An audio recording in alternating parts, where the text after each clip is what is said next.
Olá, estamos de volta com mais um episódio do programa Infância em Foco. Hoje para tratar de um assunto muito importante na vida das crianças, que é a educação. A gente sabe que a educação faz parte da vida de todas as crianças e, consequentemente, da família, né, de cada criança. Então, nada mais justo do que a gente trazer a secretária de Educação do nosso município, a Glaé, para conversar um pouquinho sobre educação e sobre como ela vem percebendo e enxergando esse novo desafio. Bom dia a todos. Então, Gléia, conta um pouquinho pra gente. A gente sabe que a educação é muito importante, a gente sabe que faz uma diferença muito grande na vida das crianças. É um período, inclusive, de tempo, que eles passam muito tempo na escola, envolvidos com isso. Saem da escola, mas levam junto para casa as vivências da escola, né? Tudo que eles estão, tema de casa, atividades, a gente sabe como que isso é importante para as crianças, né? Então conta para nós um pouquinho qual que é a proposta da equipe de vocês para esses próximos anos, o que vocês pensam a respeito disso, as estratégias. Bom, pessoal, então, para começar, né, quando chegamos na Secretaria de Educação no início de 2025, nós fizemos um levantamento, né, junto aos profissionais da rede, quais eram as demandas que eles entendiam como significativas, quais as questões que estavam assim sendo mais prejudiciais no dia a dia da escola, como é que estava a infraestrutura da escola, das salas de aula, né, os aspectos pedagógicos. Então, fizemos todo um levantamento para ter um panorama geral de como é que estava a educação de Montenegro nesse início de 2025. E a partir desse levantamento, então, a gente fez algumas organizações, nós já tínhamos em mente algumas questões importantes acompanhando, né, a educação do município, como somos moradores aqui da região todos, né? Então a gente já tinha uma ideia de algumas questões que a gente tinha vontade de pôr em prática, né? E já foi uma conversa alinhavada com o prefeito lá no convite, né? Para então assumir a Secretaria de Educação. E entre essas questões, né? Uma das que a gente tinha uma preocupação, inclusive também foi uma preocupação do prefeito, são os índices da educação em Montenegro, né? Que tem decrescido ao longo dos anos, né? Então, nos últimos 10 anos a gente teve um IDEB que foi diminuindo, que foi minguando, né? Então a ideia é investir, né, muito forte nessas questões. E para isso a gente está com um projeto, né, de implantação do Aprova Brasil, que é um programa que vai focar, né, na leitura, na escrita e no raciocínio lógico-matemático das crianças do primeiro até o nono ano. Então são 3.600 alunos, né, nos quais nós estamos investindo 1.700.000 aí, de materiais didáticos, assim como a gente tem nas escolas particulares, né? São José, o Sinodal tem todo um material estruturado para dar conta então das questões pedagógicas.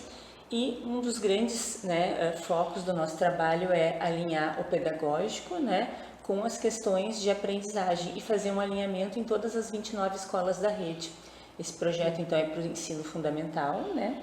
Daí, à medida do tempo, a gente também pensa em estruturar e rever as questões da educação infantil, mas o foco inicial agora é esse, né? Então, trabalhar do primeiro ao nono ano com esse material que vai focar em língua portuguesa e matemática e vai fazer com que os professores todos da rede trabalhem de forma alinhada, de forma estruturada, organizada.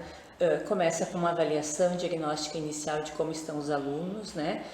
E a partir disso, então, vai se fazendo todo um planejamento de uso do material que vai sendo, de tempo em tempo, né, reavaliado para a gente pensar nesse planejamento, nessa avaliação e quais os focos que a gente tem que, então, priorizar dentro do ensino fundamental.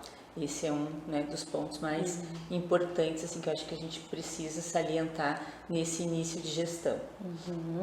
E é importante isso, ter também uma forma de mensurar como que as crianças estão indo, quais aspectos precisam ser revistos, né? Que é importante isso. E até pensando assim na vida de uma criança que daqui a pouco se muda de escola, né? Tem uma transferência, não importa onde ela estiver, ela vai ter tendo um conteúdo muito parecido, Exatamente, né? a ideia é que todas as escolas trabalhem com a mesma base, né, com o mesmo tipo de material, que essa criança que circule dentro do município, ela vai estar, digamos, na mesma perspectiva da escola que está do lado de cada cidade, como o lado de lá, na Timbaúva, eles vão estar trabalhando de forma alinhada. E o mais importante é que também vai estar podendo oferecer para o professor um feedback de como está esse aluno, porque esse tipo de material, o que a gente faz? A gente consegue acompanhar aluno a aluno, turma por turma, escola por escola, não no sentido de comparar, mas no sentido de dar subsídios para a gente planejar o nosso trabalho de forma bem pontual nas questões que estão sendo necessárias, né? A gente sabe que pós-pandemia a gente teve uma necessidade, tem uma necessidade de recompor as aprendizagens, né, de todos os alunos, porque todos foram prejudicados, e esse material tem justamente esse objetivo de melhorar o trabalho do professor, de melhorar o acompanhamento das famílias com seus filhos em casa e de poder organizar o trabalho com as crianças, né, voltando sempre no que for necessário. Falando um pouquinho então sobre os professores, que a gente sabe que são aqueles que colocam em prática essas ações tão importantes, né? A rede vem pensando em alguma formação continuada, em algum trabalho que possa melhorar ainda mais esse trabalho dos professores? Sim, já é histórico no município, né? Um trabalho de todos os anos definir qual será o nosso projeto pedagógico do ano, né? Então, para esse ano, nós vamos então trabalhar com a educação cooperativa. A educação cooperativa ressignificando as relações e o trabalho dentro da sala de aula. Professores, alunos, famílias, a ideia é que em regime de cooperação tudo vai funcionar melhor, tudo funciona melhor, né? Então é uma das questões que a gente acredita que precisa focar muito fortemente. E a gente vem fazendo esse trabalho, né, essa organização e estruturando ao longo do ano formações, né, com base nesse perfil. Agora o seminário de educação está sendo pensado nesse mesmo molde, a gente vai voltar para um seminário presencial, né, desde a pandemia a gente acabou investindo mais nas questões, né, de trabalho remoto, híbrido, mas agora para esse ano um dos pedidos que foi feito junto, né, a esse levantamento com os professores é retomar a nossa formação de professores de forma presencial.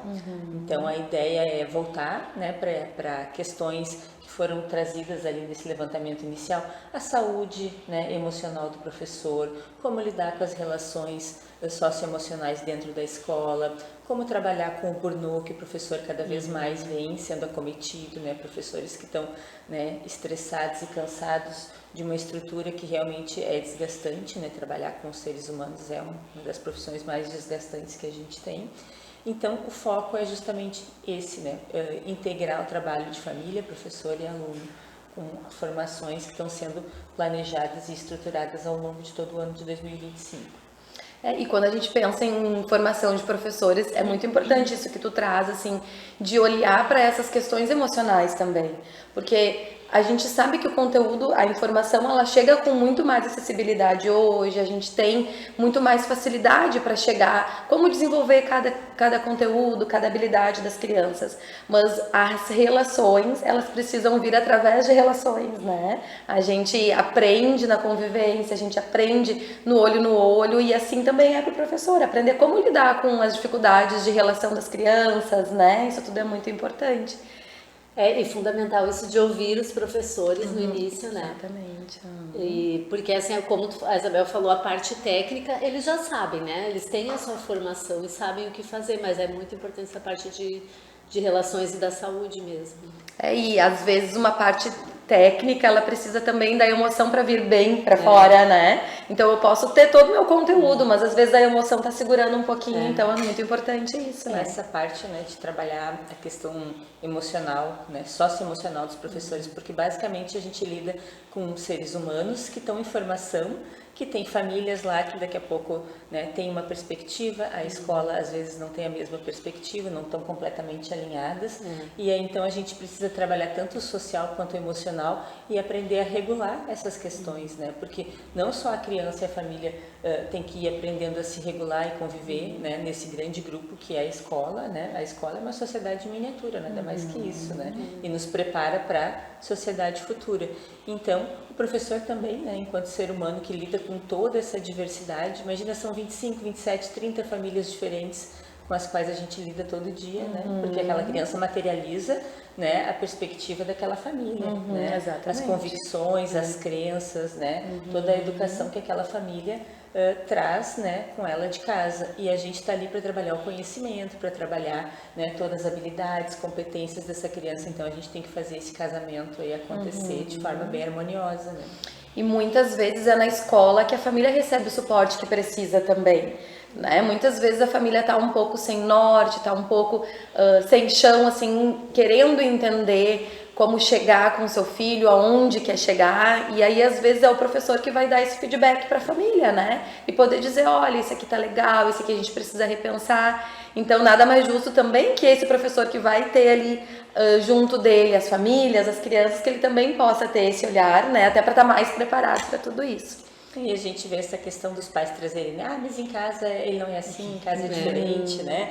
Isso é normal, quem tem filhos, né, como nós, assim, sabemos que eles estão dentro de casa convivendo com o pai, com a mãe, com os irmãos, é um pequeno grupo que já conhece ele, que sabe as demandas, as necessidades, né? E um grupo que cede muito, né? Um grupo que está ali tentando trazer uma harmonia para o dia a dia. E na escola, eles estão lá fazendo justamente o contrário, eles estão trazendo tudo isso de casa para a escola, né?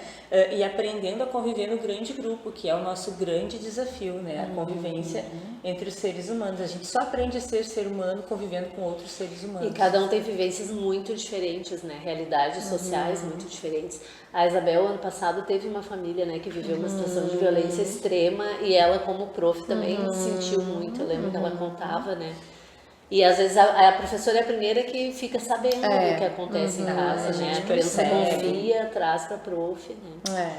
E que bom que as crianças podem contar, porque às vezes é ali naquele lugar que eles vão encontrar o apoio que eles precisam e é através daquele lugar que uma mudança pode acontecer naquela família, né? Naquela família, naquela sociedade e às vezes até o contrário. Às vezes aquela família, aquela criança traz pra gente um olhar diferente, uma mudança diferente para nosso próprio jeito de ser professor, jeito de ser pessoa, né?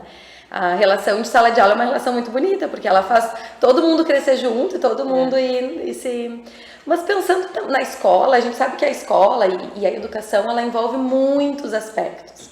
Então, a gente vai dar uma paradinha agora, a gente vai fazer o nosso intervalo e na volta a gente vai conversar um pouquinho sobre as questões de infraestrutura. Quando a gente pensa em escola, a gente sabe que o ser humano é o que tem de mais importante naquele lugar, mas a gente sabe que o lugar também precisa estar bem preparadinho para aquele ser humano. Então, logo depois, no nosso intervalo, a gente volta conversando um pouquinho sobre a infraestrutura das escolas.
Voltamos com o programa Infância em Foco e agora, Gleia, a gente queria conversar um pouquinho contigo sobre esses aspectos de infraestrutura, tanto no que a gente pensa de prédio, né, mas também pensando em aspectos pedagógicos, do material, pensando em aspectos tecnológicos.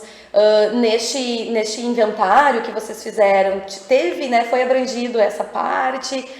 Vocês têm já alguma perspectiva? Conta um pouquinho para nós a respeito disso. Sim, esse levantamento que a gente fez, ele foi bem amplo, né, o mais amplo possível, assim, e a gente também trouxe informações, buscou informações em relação aos aspectos físicos, estruturais, né, das escolas, a questão pedagógica, os recursos, né, então o que a gente tem, assim, de bem importante? A gente está agora quase já no mês do aniversário do município, né, 150 e... Dois Já, 152 anos. Então, assim, é um município antigo, é um município mãe aqui da nossa região do Vale do Caí, né? Então, daqui surgiram todos os outros 19 municípios da volta e foram se desmembrando aos pouquinhos, né?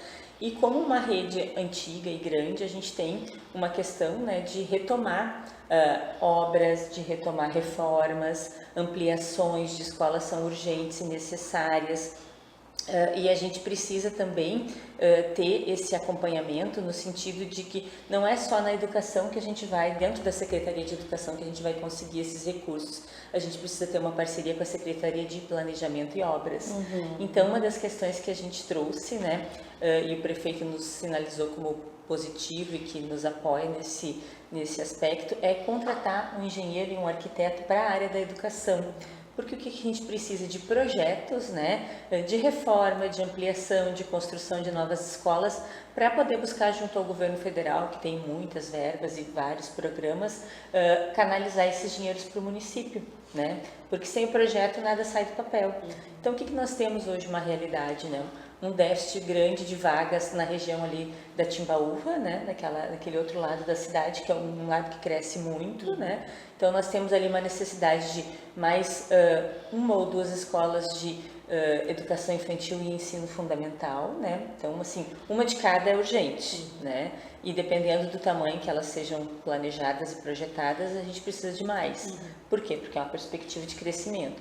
Para aquele lado lá, então, né, do bairro do Porto Pereira também é um grande crescimento, né, de condomínios. Para lá a gente precisa pensar, né, numa ampliação daqui a pouco da Maria Josefa, que é uma escola que a gente já tem lá.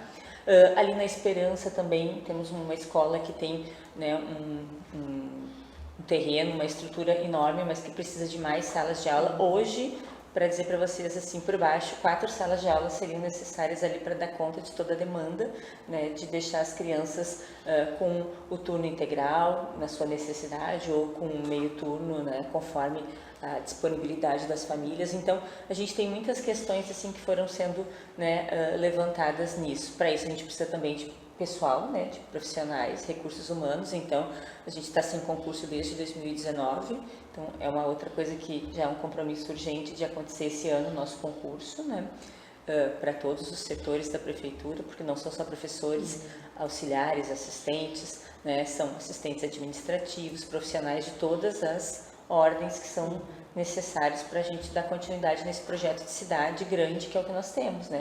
Somos a 13ª cidade em arrecadação no estado, então a gente tem que ser tratada e planejada dessa forma em todos os aspectos. Uma outra questão bem importante, você falou de recursos, né?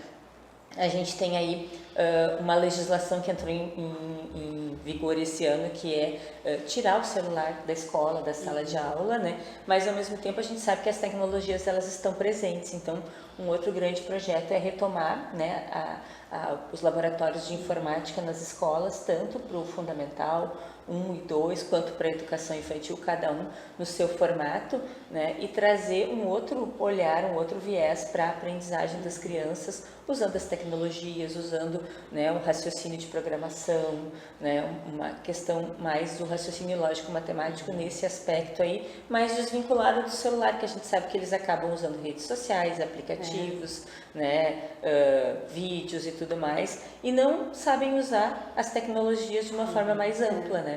Eu brinco, eles sabem usar o celular, sabem fazer muitas coisas, mas não conseguem abrir um Word, editar um documento, não conseguem usar um Excel, não conseguem usar um PowerPoint, um Canva, né? Não sabem outros aspectos que são importantes para a vida deles, né? Dentro das tecnologias. Usam mais como recurso de distração, de entretenimento, né? E não como uma ferramenta de aprendizagem. Exatamente. Então, esse é um dos outros aspectos que a gente está buscando retomar com a volta de um profissional, né? A Jaqueline Bach Severo está retomando, né, os trabalhos dela conosco. A Margane Salazar também, são duas professoras que têm toda uma caminhada, né, de informática educativa desde o tempo do projeto Logo, né, Mega Logo.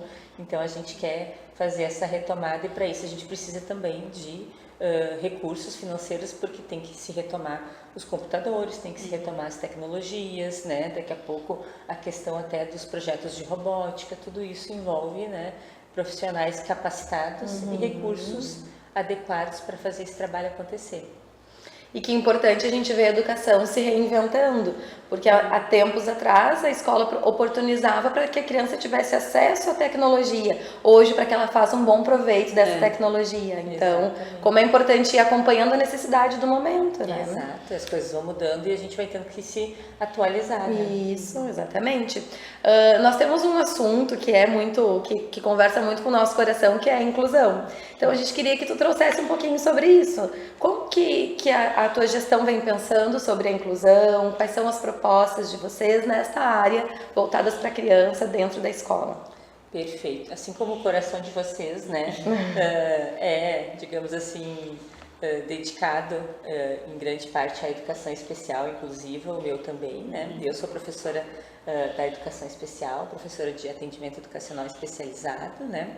E tive até dezembro na sala de aula com essa temática e com a formação de professores para essa temática. E o que a gente tem então, né, pessoal? Temos vários profissionais que têm esse olhar, né, bem apurado. Nós temos então dentro da secretaria a diretora de departamento de educação, que é a Margane Salazar, e temos a diretora de educação especial inclusiva e da sala de recursos, que é a Valesca Marques Machado. Eu acho que uma das profissionais assim, né, que já atua há muito tempo no município, né, com a questão da inclusão.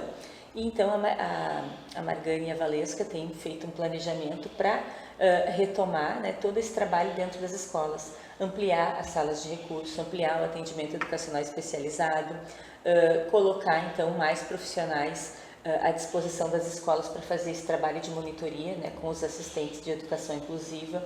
Essa semana, no nosso contrato lá, na aprovação do projeto de lei para o contrato emergencial, das 120 vagas que foram criadas, né, no ano passado, ano retrasado, para a rede, nós estamos chamando 80 profissionais, né, e esses 80 vão ser repostos com o concurso também. Então, são 120 vagas, mais 80 a gente precisa de imediato para ter qualidade no trabalho que a gente está fazendo. A gente tem várias inclusões por turma, né? 2, 3, até 4. Acho que até mais, eu acho. Dependendo, falando assim de inclusão, que tem o laudo, que tem o diagnóstico, que estão sendo atendidas pelo AE, fora as que a gente está em suspeita e avaliação. Período, né, de descoberta. Período de descoberta, exatamente. Aí a gente pode até pensar em muito mais, com certeza. Mas então a gente tem, né, esse profissional dentro da secretaria que coordena então o trabalho com as salas de recursos já existentes no município para ampliar e para melhorar esse serviço. A gente tem um núcleo, né, de atendimento à educação especial inclusiva, que é a UNAI, e lá temos a nossa coordenadora, que é a Roseli Gastão, e temos o Mauro, que é nosso psicólogo, a Bruna, que é nossa assistente social, a Lúcia, que é psicóloga, tínhamos a Carol Momba, que até agora há pouquinho, mas o contrato dela estava encerrando, então ela ficou somente com a saúde. Estamos contratando novos profissionais. Abri o pedido para contratar uma TO, uma fono, né, profissionais para ampliar esse quadro e dar suporte às nossas 29 escolas, né, que são em grande número. Dentro do NAI a gente tem 3 professoras do AEE, né, a Marilena Silveira, a Maria da Glória Esvan e a Carolina Boas, e elas estão se dividindo, né. Por exemplo, a Marilena e a Maria da Glória vão trabalhar com foco no ensino fundamental, anos iniciais e finais. E a Carol, que tem toda uma caminhada, né, de estimulação precoce, de psicopedagogia inicial, né, um trabalho, né, com o método Denver, que também faz essa investigação inicial aí, com foco nos atrasos e transtornos, né, de aprendizagem, vai focar nas escolas de educação infantil. Então, o nosso trabalho vem muito ao encontro de prevenção, né, de poder focar em instrumentalizar professores, famílias, né, trocas entre a secretaria e o núcleo com as escolas para dar esse suporte aí para um melhor olhar, né, porque a inclusão não é só ter um monitor lá na sala de aula, não é só ter um assistente que vai dar suporte ao professor, é muito mais que isso, né, é pensar no planejamento, é pensar na avaliação, é pensar nas adaptações necessárias, tem que ter um PEI, né, um plano de ensino individualizado, o professor do AE tem que ter um plano de desenvolvimento individual, um planejamento para cada um, né, quem acha que o professor do AE, né, não, ele atende um por vez, mas ele tem que ter um planejamento para cada um daqueles, se ele atende 20 ou 30, ele tem 20 ou 30 planejamentos, enquanto o professor do 3º ano, do 4º ano, tem 1, 2, né, a gente sabe que tem que ter cartas na manga, mas é um trabalho tão complexo quanto. Exatamente. Até para poder dar conta da demanda daquela criança. Ela vai no momento sozinha para que ela possa ser vista exclusivamente, para que ela possa, então, como é importante isso, Para né? esses professores poderem trocar, né? O professor do AE, o professor da sala de aula, junto com a equipe da escola, poderem saber o que funciona no grande grupo, o que funciona na individualidade, como é que a gente vai fazer essa parceria para esse atendimento, né? Melhorar e para esse aluno se desenvolver da melhor forma possível. Porque no individual, né, no 1 para 1, sozinho com a criança, a gente consegue descobrir muito mais estratégias que dão certo com aquela criança, quais são as necessidades, do que num grande grupo, que a gente precisa estar olhando para todos ao mesmo tempo. Então, às vezes, o professor do AE consegue dar esse feedback, olha, eu fiz assim, quem sabe faz assim, né? Essa troca daí depois que vai ser muito mais rica, né? O que funciona lá no grande grupo, o que funciona aqui na individualidade, para a gente fazer esse planejamento em conjunto. E a gente vê que os professores de AE, eles auxiliam a professora, a família e a direção da escola também. A gente tem como terapeuta tem muito contato com os professores de AE, que eles têm essa visão melhor, eles conhecem bem a criança e eles chamam bastante a família para conversar também, né?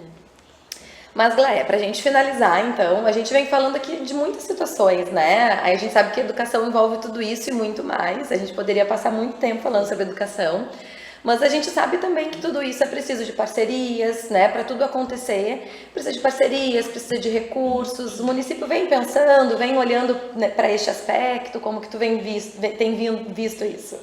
Não, a gente tem feito um trabalho, na realidade, de continuar, né, as parcerias e retomar todas as parcerias que já aconteciam, né? Nenhuma parceria foi desfeita, né? Então nós temos, por exemplo, o programa de educação financeira que é em parceria com o Sicredi, temos o programa das cooperativas escolares também em parceria com eles, que atendem, né, segmentos diferentes de público dentro das escolas, né? A educação financeira trabalha com alguns anos, as cooperativas com outros anos.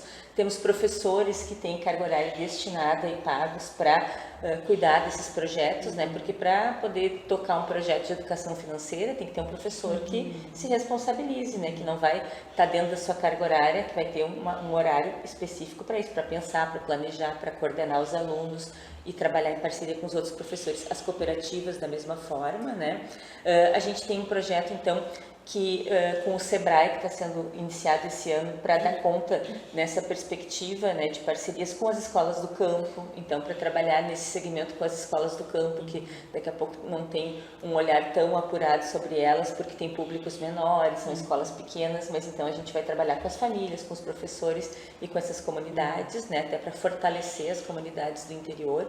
A gente tem hoje aí um plano de desenvolvimento rural sendo costurado em todos os territórios de Montenegro, e as nossas escolas são fundamentais para que esses territórios se fortifiquem, né, não se desfaçam, para que as comunidades não deixem de estar atuando e crescendo dentro do interior, né? Então temos essas parcerias Sicredi, Sebrae, temos parceria então com várias empresas aí, por exemplo, para revitalizar, para fazer parceria com as escolas, John Deere, Braskem. Agora, essa semana passada, a gente teve uma reunião com o pessoal do Tio Riba, que está em processo de reconstrução da escola nova, né?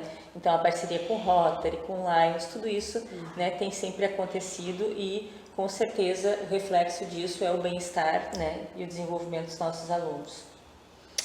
Então, o nosso programa vai chegando ao fim. Foi muito bom conversar contigo, uma honra te receber e muito feliz de saber que estamos tão bem cuidados, né, na educação aqui no município.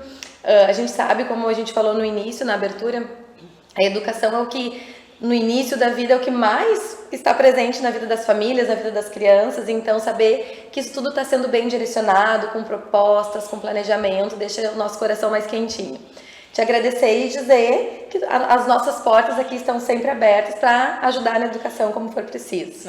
Uma gratidão, então, né, a TV Moon e a vocês todas aqui que nos recebem, podem deixar a gente contar um pouquinho, né, do que está sendo pensado com muito carinho e planejado, com muita organização para esses 4 anos aí da nossa gestão. Até mais!